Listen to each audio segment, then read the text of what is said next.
तो मेरे व्यूअर्स को हैप्पी रिपब्लिक डे, सबको रिपब्लिक डे की हार्दिक शुभकामनाएं। रिपब्लिक डे की ईव पे मैं इस ब्लॉग को आपके सामने पेश कर रहा हूँ। देश के सोल्जर्स के लिए, हमारे देश के लिए ये ब्लॉग समर्पित है। संदेश आते हैं, संदेश आते हैं, हमें तड़पाते हैं कि घर कब आओगे। जी हाँ, याद है आपको ये गाना? बहुत ही इमोशनल सेंटिमेंटल गाना। ये फिल्म की हम बात कर रहे हैं आज। बॉर्डर जोश रवानगी पैदा करती है फिल्म, तो आज इसी की चर्चा करेंगे। आई होप आपको मेरी ब्लॉग्स में मज़ा आ रहा होगा। लाइक शेयर सब्सक्राइब कमेंट करते रहिए। बात स्टार्ट करते हैं हम बॉर्डर की। बॉर्डर फिल्म 13 जून 1997 को रिलीज हुई थी और उस साल की ये हाईएस्ट ग्रॉसिंग फिल्म थी। जी हाँ, वर्ल्ड वाइड अगर हम कलेक्शंस की बात करें तो उस साल दिल तो पागल है नंबर 1 कही जाती है, लेकिन अगर डोमेस्टिक की बात करें तो ये नंबर 1 फिल्म थी। और इसको produce, directed and screenplay JP Dutta ने किया था। लिरिक्स बाय जावेद अख्तर और म्यूजिक बाय अन्नू मलिक और स्कोर दिया था आदेश श्रीवास्तव ने। लंबी फिल्म थी, 3 घंटे से ज्यादा की ये फिल्म थी लगभग, और इसमें बहुत सारे किरदार थे। Sunny Deol as major Kuldeep Singh Chandpuri, Jackie Shroff as wing commander Andy Bajwa, Suniel Shetty as assistant commander Bhairav Singh, Akshaye Khanna as second lieutenant Dharamvir Singh, और अन्य रोल्स में इसमें राखी, ताबू, पूजा भट्ट, सुदेश बेरी, पुनीत इसार, कुलभूषण खरबंदा, शर्बानी मुखर्जी, अन्य बहुत सारे किरदार थे। कहानी की अगर हम बात करें तो ये 1971 इंडो पाकिस्तान वॉर के टाइम की कहानी है। और ये लोंगेवाला जो एक इंसिडेंट हुआ था, जो वॉर हुई थी, उसकी कहानी पे ये आधारित है। True story. Battle of Longewala जिस पे फिल्म आधारित है, 4 से 7 दिसंबर 1971 ये लड़ी गई under the leadership of major Kuldeep Singh Chandpuri, जिसमें सिर्फ 120 हिंदुस्तानी और एक जीप माउंटेड गन के साथ उन्होंने 2000 पाकिस्तानी सोल्जर्स, 40 टैंक्स का मुकाबला किया था। और आप बिलीव करिए कि हमारी तरफ से, भारत की तरफ से शहीद होने वाले सिर्फ 2 सोल्जर्स थे और 5 ऊँट, दैट्स इट। और पाकिस्तान की तरफ से 200 सोल्जर्स शहीद हुए थे और उनके 40 टैंक में से 36 टैंक बर्बाद कर दिए गए थे और 4 टैंक पे कब्जा कर लिया गया था। और हाँ, सपोर्ट में हमारे 4 एयरफोर्स के प्लेन्स जरूर बाद में आए थे जिन्होंने बाजी पलट दी थी। तो ये हमारे भारत की शूरवीरता की कहानी है जो कि बॉर्डर में दर्शाई गई है under the leadership of major Kuldeep Singh Chandpuri. Kuldeep Singh Chandpuri जो कि जिनको बाद में इसी लड़ाई के लिए महावीर चक्र भी दिया गया था। और इस फिल्म में उनका किरदार सनी देओल ने निभाया था as sardar, first time in his career. आप देखेंगे अगर फिल्म या देखी हो तो आप देखेंगे कि बहुत सारे इसमें कैजुअलिटीज हमारी दिखाई हैं।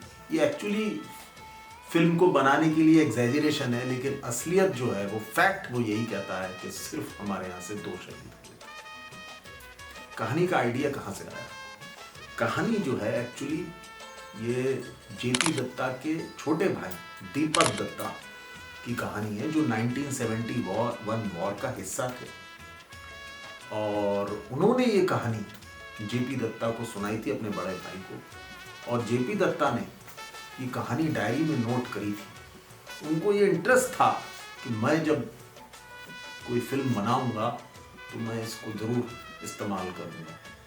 तब उन्होंने नहीं सोचा था बॉर्डर बनाएंगे वो, तो आइडिया वहाँ से आया। अनफॉर्चुनेटली दीपक दत्ता एक मिग क्रैश में 1987 में शहीद हो गए, भगवान को प्यारे हो गए। तो नहीं देख पाए इस फिल्म को। दीपक दत्ता उस समय फ्लाइंग ऑफिसर थे एयरफोर्स में जब ये वाकया हुआ था, और जेपी दत्ता जिनके बड़े भाई हैं वो सेंट जेवियर्स कॉलेज में पढ़ाई कर रहे थे उस समय। तो उन्होंने पूरा स्क्रीन प्ले कह सकते हैं आप, उनके बयान के अनुसार सब लिख दिया था उस समय। खैर ऑफ कोर्स जब दीपक दत्ता की डेथ हुई तो उस समय तक वो स्क्वाड्रन लीडर हो चुके थे। जब ये फिल्म बनाने की सोची जेपी दत्ता ने तो खैर ऑफ कोर्स वो ब्रिगेडियर कुलदीप सिंह चांदपुरी से मिले। हाँ, उस समय वो ब्रिगेडियर हो चुके थे और उन्होंने उनके साथ 3 दिन बिताए और पूरा व्याख्या सुना कि कैसे उन्होंने पाकिस्तानी टैंक्स का नाश किया और कैसे उन्होंने ये लड़ाई जीती थी। और जेपी दत्ता बताते हैं कि उन्हें बहुत सपोर्ट मिला इंडियन आर्मी और एयरफोर्स से कि एक टैंक, एक सोल्जर। लेकिन उनका एक कहना और भी था अपने बयान में कि मैंने जो भी सपोर्ट ली, मुझे सपोर्ट ज़रूर मिली, लेकिन मैंने सारी चीज़ों का पैसा लिया, मुझे फ्री में कुछ नहीं मिला। और इसमें उन्होंने ये भी बात अपनी बयान में जारी करी थी कि मैं उस समय के हमारे जो प्राइम मिनिस्टर थे पीवी नरसिम्हा राव, उनसे भी वो जाके मिले थे, परमिशन मांगी थी इस फिल्म को बनाने के लिए और उन्होंने इसकी परमिशन दी और उन्होंने सपोर्ट भी कहा कि ठीक है आपको इंडियन डिफेंस से पूरी सपोर्ट मिलेगी, और मिली भी। लेकिन वो बोले फ्री में कुछ नहीं मिला, मुझे सब चीज़ों का पैसा देना पड़ा। और वो ये कहते हैं आखिरकार कि अच्छा हुआ कि मैं पैसा दिया क्योंकि मैं एक कॉमर्शियल फिल्म बना रहा था जिससे मुझे पैसा कमाना था। अगर मुझे फ्री में कोई चीज़ मिलती तो मेरे पर पाबंदी आ जाती सरकार की तरफ से, फिर वो फिल्म ना रह के डॉक्यूमेंट्री बन जाती। तो अगर फिल्म बनानी है तो पैसा दे के मैंने सपोर्ट खरीदी और कमर्शियल फिल्म बनाई और murder is the result. Brigadier Chandpuri ji जो है वो उन्होंने अपने कहानी में सुनाया था, ये बताया था कि वो उस वॉर के दौरान, लौंगेवाला के दौरान एक लाइव कार्बाइन अपने साथ रखा करते थे और उसका रखने का उद्देश्य ये था, उनका कहना ये था कि अगर मुझे कभी पाकिस्तानी पकड़ लेते या मैं हार जाता तो वो मैं अपने ऊपर चला लेता, मैं उनके हाथ नहीं आता और मैं खुद मरना पसंद करता, देश के राज बाहर नहीं जाने देता। खैर चांदपुरी जी 1996 में एज ब्रिगेडियर रिटायर हुए।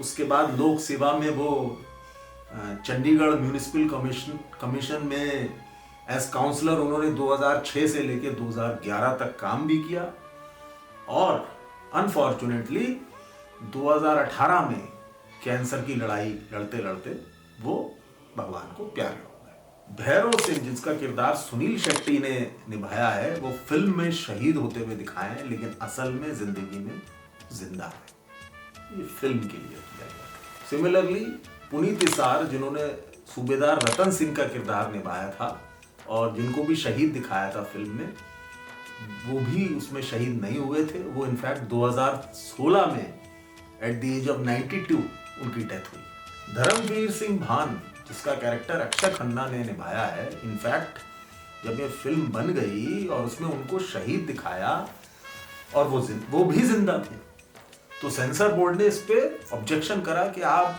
एक जिंदा आदमी को शहीद कैसे दिखा सकते हैं फिल्म में।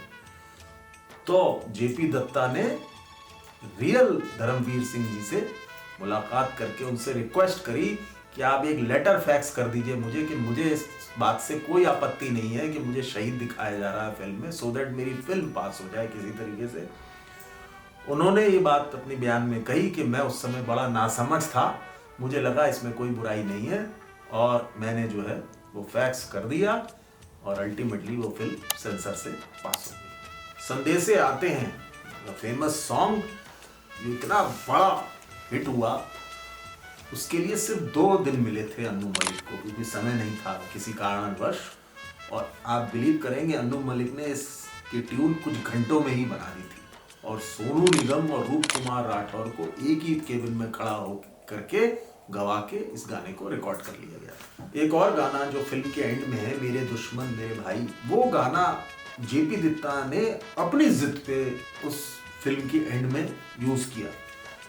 जब ये फिल्म बन के तैयार हो गई और उन्होंने बहुत लोगों को दिखाया तो सब लोगों ने ये बात कही कि इसमें अंत में विजय हुई है, हमारी भारत की विजय हुई है, तो हमें उसी के साथ फिल्म का एंड करना चाहिए।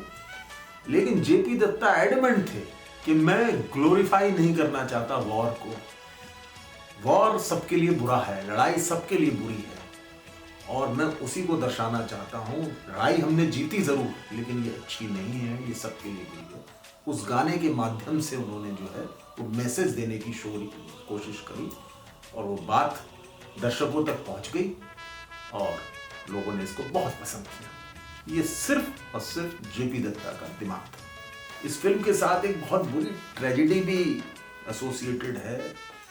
13 जून 1997 को जब ये रिलीज हुई थी तो फर्स्ट डे फर्स्ट शो ये उपहार सिनेमा में आई थी, और उसकी ट्रेजेडी के बारे में अगर आपने सुना हो तो उसमें आग लग गई थी। वो short circuit of the transformer की वजह से वो आग लगी थी, जो कि बाद में कोर्ट में प्रूव हुआ कि वो मूवी थिएटर के ओनर्स की गलती की वजह से थी। खैर वो कोर्ट का मैटर है।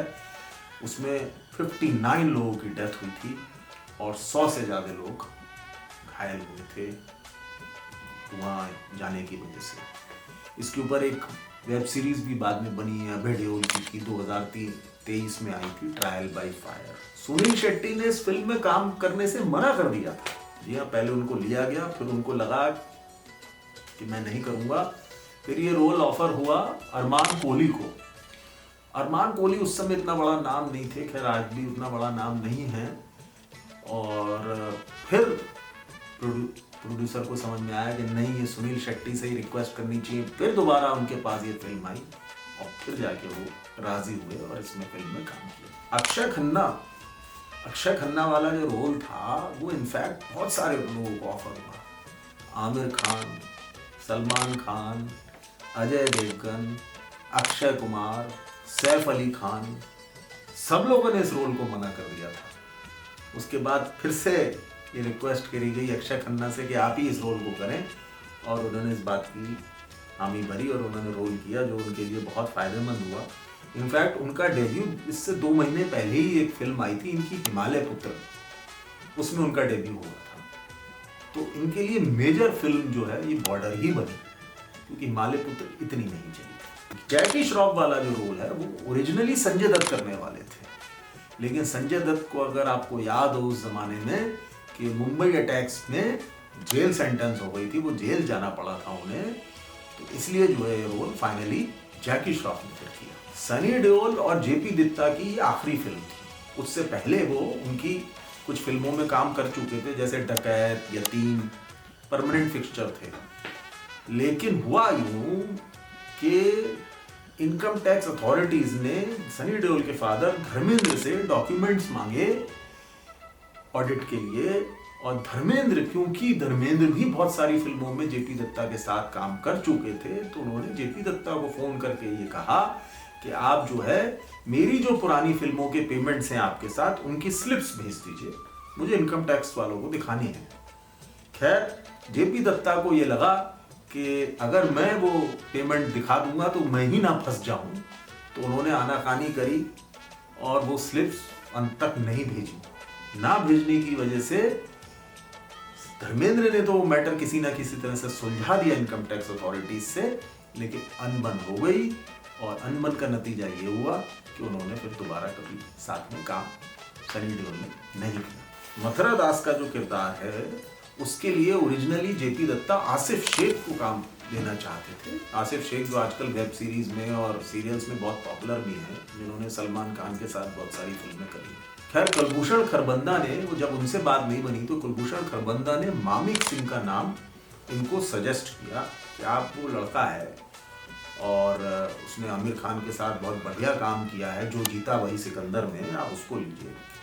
इन्होंने ले लिया उसको। मामिक सिंह ने जब शूटिंग पे गए और राजस्थान में इसकी शूटिंग हो रही थी, तो जो बड़े सितारे थे उनको 5 स्टार ट्रीटमेंट मिलता था, 5 स्टार में ठहराया जाता था। जो थोड़े से कम सितारे थे उनको लेसर होटल में ठहराया जाता था। मामिक सिंह को ये बात पसंद नहीं आई। इस बात पे जेपी दत्ता का और उनका झगड़ा हो गया, वो फिल्म उन्होंने छोड़ी, और फाइनली ये रोल फिर सुदेश बेरी ने किया। इस फिल्म की जो शूटिंग हुई थी वो एक्चुअली जहां बैटल ऑफ लोंगेवाला हुई थी बीकानेर के पास, वहां शूटिंग हुई है इसकी एक्चुअल लोकेशन पे। और जो एम्यूनेशन, कार, जीप और ये टैंक सब दिखाए हैं ये रियल थे, ये कोई भी नकली नहीं था, ये सब सही में इस्तेमाल किया गया था। सनी देओल से जब इंटरव्यू में पूछा गया कि आपका सबसे फेवरेट सीन इस फिल्म का कौन सा है, तो आप बिलीव करेंगे कौन सा बताया? उन्होंने कहा वो फिल्म का सीन कभी फिल्म में आया ही नहीं, वो सीन शूट हुआ था एक्चुअली जब वॉर ख़त्म हो गई तो वॉर बैटल फील्ड पे एक मंदिर था, वो सनी देओल उस मंदिर में जाते हैं जहाँ पे सारे उनके साथी सोल्जर्स बैठे हुए हैं और उनको वो बोलते हैं कि अब तो लड़ाई ख़त्म हो गई, अब मैं आप लोगों के सब काम करूँगा, जिसकी छत टपक रही है उसको छत ठीक करना है, जिसके और भी काम है वो करूँगा और उससे सबको बड़ा सुकून और राहत मिलेगी। वो कहते हैं कि सीन जब शूट हुआ तो मेरे आंखों में आंसू आ गए थे, लेकिन कहते हैं ना उनका फेवरेट सीन कभी भी उस फिल्म का हिस्सा बन ही नहीं पाया। इस फिल्म के साथ और भी कुछ लोगों के नाम जुड़े थे। एक तो शर्बानी मुखर्जी जो काजोल और रानी मुखर्जी की कज़न सिस्टर हैं, उनकी ये सबसे बड़ी और सबसे पहली फिल्म थी। उसके बाद उन्होंने और भी फिल्में करी, लेकिन ये उनकी ज़िंदगी की सबसे बड़ी फिल्म ही रही। अनिल कपूर इस फिल्म का में काम करना चाहते थे, लेकिन उनकी उस समय विरासत की फिल्म की शूटिंग चल रही थी, इसलिए वो काम नहीं कर पाए। नसीरुद्दीन शाह और विनोद खन्ना इस फिल्म का हिस्सा बनना चाहते थे, लेकिन किसी कारणवश वो भी नहीं इस फिल्म का हिस्सा बन पाए। जेपी दत्ता ने पहली फिल्म बनाई थी गुलामी, जो बहुत बड़ी हिट हुई थी, धर्मेंद्र की फिल्म थी। उसके बाद उन्होंने काफ़ी फिल्में बनाई, यतीम, हथियार, बंटवारा, क्षत्रिय, ये सभी फ्लॉप हुई। उसके बाद फाइनली उनकी ये बॉर्डर आई जो कि एक ब्लॉकबस्टर साबित हुई और इसी फिल्म के लिए जेपी दत्ता को इकलौता बेस्ट डायरेक्टर का अवार्ड मिला था। उनको ना पहले कभी मिला ना बाद में मिला। इस फिल्म को अवार्ड्स की झड़ी लग गई थी। नेशनल फिल्म अवार्ड में 3 अवार्ड मिले थे, फिल्म फेयर अवार्ड में 5 अवार्ड्स मिले थे, स्क्रीन अवार्ड्स में 8 अवार्ड मिले थे और जी सिने अवार्ड्स में 7 अवार्ड मिले थे। देश के 70वें स्वतंत्रता दिवस के समारोह से पहले 13 अगस्त को इस फिल्म को स्पेशल स्क्रीनिंग के लिए इंडियन गवर्नमेंट ने रखा था और इसको दिखाया गया था, ऐसी इसकी महत्वता थी। जेपी दत्ता ने इस फिल्म की सक्सेस के बाद एक और फिल्म फौरन ही अनाउंस करी थी, झेलम। उसमें भी मोरलेस यही स्टार कास्ट उन्होंने लेने की कोशिश करी थी, लेकिन वो फिल्म शेल्व हो गई, बन नहीं पाई। उसके बाद उन्होंने 2013 में इसका सीक्वल, बॉर्डर का सीक्वल अनाउंस किया कि हम सीक्वल बनाएंगे, जिसमें नए सितारे लेने की बात की थी, किसी वजह से वो भी नहीं बन पाई। अब सुनने में ये आ रहा है कि 2026 जनवरी में सनी देओल बॉर्डर 2 का सीक्वल लेके आ रहे हैं और इसको एक अनोखे अंदाज में पेश किया जाएगा, जिसमें सुनने में आ रहा है कि वरुण धवन और दिलजीत दोसांझ जैसे सितारे भी होंगे और अनुराग सिंह केसरी फेम के जो डायरेक्टर हैं वो उसको डायरेक्ट करेंगे। देखते हैं आगे क्या होता है। तो दोस्तों, ये है बॉर्डर की कहानी बहुत है, फैक्ट्स और भी बहुत सारे हैं, लेकिन समय सीमित होने की वजह से मैंने आपको जो इम्पोर्टेंट डिटेल्स है वो बताने की कोशिश करी। हो सकता है कुछ छूट भी गए हों। दोस्तों, मेरा तो इंटरेस्ट ये होता है कि आप एंटरटेन हो, जिसको कुछ नहीं मालूम उसे पता चल जाए, जिसे मालूम भी है, हो सकता है बहुत तथ्य आपको मालूम हो, दोबारा सुनने में बातें दिमाग में रिफ्रेश हो जाती, मज़ा आता। तो आई होप ये सफ़र इंजॉयबल रहा होगा, आपको मज़ा आया होगा। मैं नए ब्लॉग में फिर से आपके साथ एक नई कहानी शेयर करूंगा। तब तक के लिए